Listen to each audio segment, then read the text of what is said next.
Well, this is how organized I am. I'm going to literally Google the stories that I want to talk about, and then we'll talk about them. So, Kimi Antonelli versus George Russell in Canada. George Greg Russell, the most punchable man in F1. So I don't know where everyone falls on this. Obviously, this championship, the best... Fucking hell, KFC, calm down. I mean, I don't mind a KFC eating a burger every now and again, but this is fucking out of control. I mean, it's really looking like it's going to be a two-horse race for the championship. And that said, you could say that Kimi Antonelli is in the Piastri seat right now.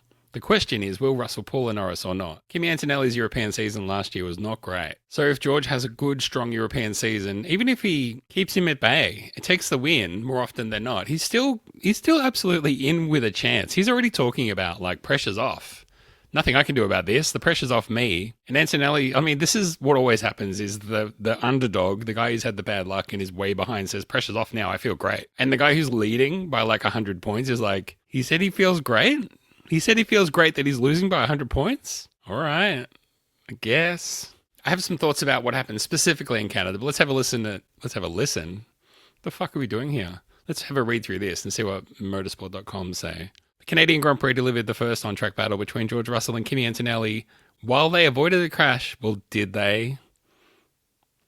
It was still too close for comfort for the Mercedes pit wall, and there will probably be more internal discussion about the rules. What should the outcome of those talks be? Our riders from the International Network offer their views. Heads up here, I may pick and choose who I read from here. Mercedes not dominant enough to allow another Hamilton-Rosberg situation. Well, I think they've already got one, so I'm not even going to... That's just not relevant. Should Mercedes interfere? No. Will they? Yes, absolutely. Should they interfere? Well, this just is like... The question isn't should a team interfere, because everyone would say, no, I don't want any team under any circumstance to interfere. No one would ever say that. I mean, I think there's reasonable times when they should. The problem is that they need to not interfere the rest of the times, right? They must avoid breaking the distinctive personality by imposing too many rules that could ultimately limit the abilities of the young Italians. That's about Kimi. Let Kimi be Kimi, I say. He was pretty wild across the whole Canadian Grand Prix, and they've hand on heart, hands in the air. There were times when Kimi was whinging on the radio and he was wrong to do that. There was the time, I think it was in the sprint race, where he tried to overtake Russell around the outside of turn one, was it? And then Russell, like people were making the point, Russell pulled a dirty. He just put a little squirt of throttle on so that he would be ahead of Kimi at the apex so that he could justify pushing him off. And it's like, look, I don't give a fuck. Like, if Russell is doing that against any other driver, that's fine. If he's ahead of the apex, he's ahead of the apex. Did he make the corner? Did he make the exit? Good on him. Does he have to leave room for the other driver? No. Did the driver overtaking around the outside make it? No. Well, stiff shit. Who cares? If the move's not on, it's not on. If the move's on but you can't make it stick, then you didn't make it stick. I thought Kimi was in the wrong on that one. I saw people trying to smear the good name of George Greg Russell by punching him in the face reputationally and saying that he was trying to pull a dirty move so that he could smack into the side of Kimi Antonelli, when I just don't see it that way. He's on the outside. It's up to him to get it right, not up to Russell. Do I have the year whatever? Oh, I might. I'm going to keep it hand. Man, what a shambles of a live stream this is. Well, I was going to say I'll play Yeah Righto Stooge if I don't agree. Oh yeah, I do have it. Hang on. Testing. All right. So if I see a take I disagree with, they'll get the Yeah Righto Stooge right in the stooger. The emotionally charged battle between Russell and Antonelli is undoubtedly entertaining, even for people who are not hardcore F1 fans. Yeah, I know. Get to the good bit. If Wolff allows his drivers to race each other freely, we could end up seeing fierce battles breaking out everywhere on the grid. What? Maybe you need to read the whole article to understand what he's talking about, but I don't follow. Not Yeah Righto Stooge worthy, but no comprende, amigo, on that one. The limit was reached very suddenly. Is this converted from another language to English or written with AI or something? The limit was reached very suddenly.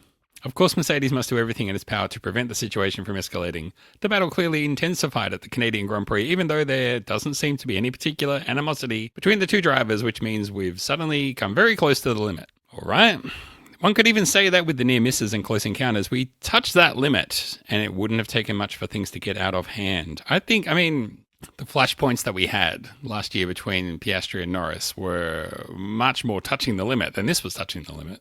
But okay. Wolff is familiar with the situation having... Yeah, we know, bro. We know. Stop comparing this to other situations. We know. Tell us what we should do in this situation. It's harsh, but you deserved it. The problem for me happened on the back straight. So before they come to that final chicane, when they go down round the hairpin, down that long back straight, and Kimi was clearly ahead going into the right-left before the Wall of Champions, right? My problem was that situation because that really did very, very clearly look as though Kimi was ahead. Russell should have yielded and given some space and didn't. Kimi went across the corner and was told by the team to give the position back, and he protested. Now, the problem for Kimi is he's been protesting everything all the time. This is why you don't do that, because when it's genuinely in your favor and you protest, they're going to be like, yeah, add it to the list. Heard it all before.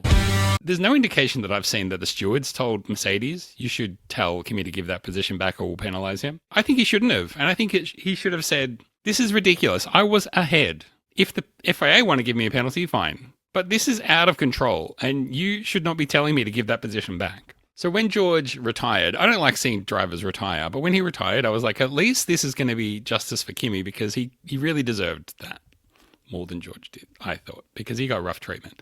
Now, my worry is what that says for the rest of the year.